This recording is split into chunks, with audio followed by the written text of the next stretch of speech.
ज्यादा नुकसान पहुंचाना हो सकता है।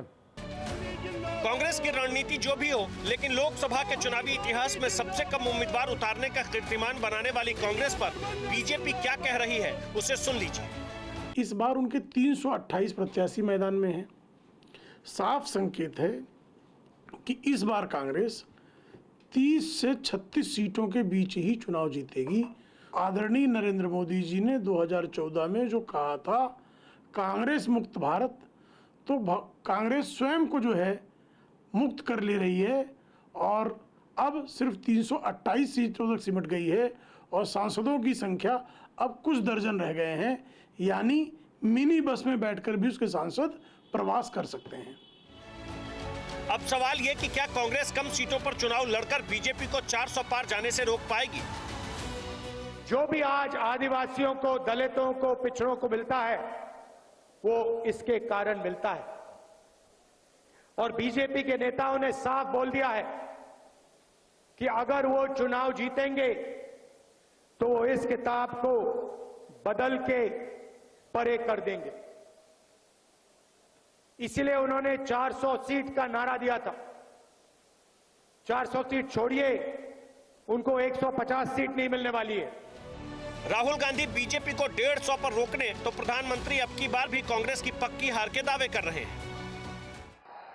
तीसरे फेज में कांग्रेस और इंडी अलायंस का तीसरा फ्यूज उड़ गया है।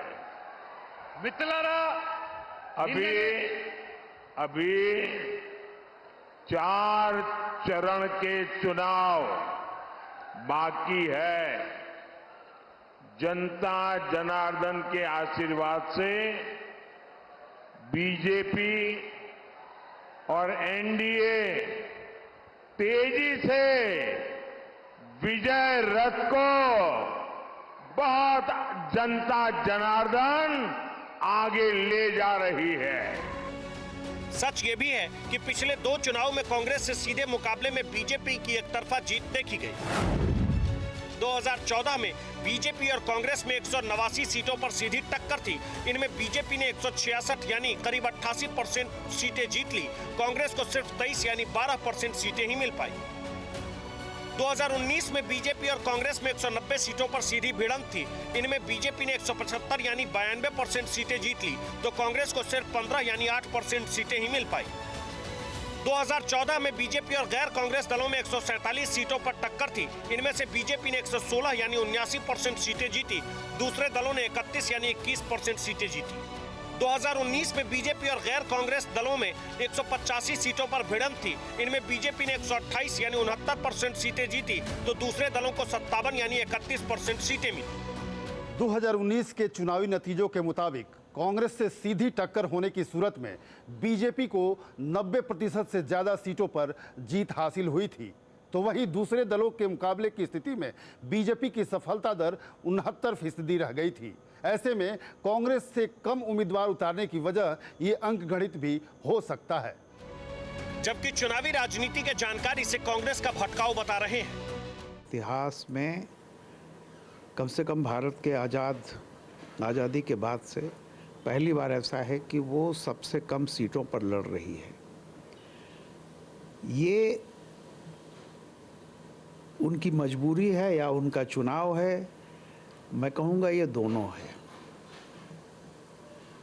ये कांग्रेस आज से नहीं, कांग्रेस बहुत पहले से ही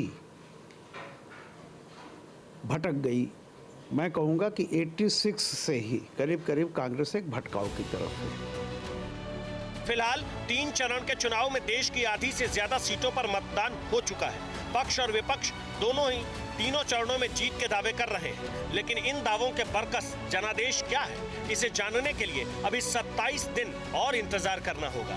ब्यूरो रिपोर्ट, TV9 भारतवर्ष।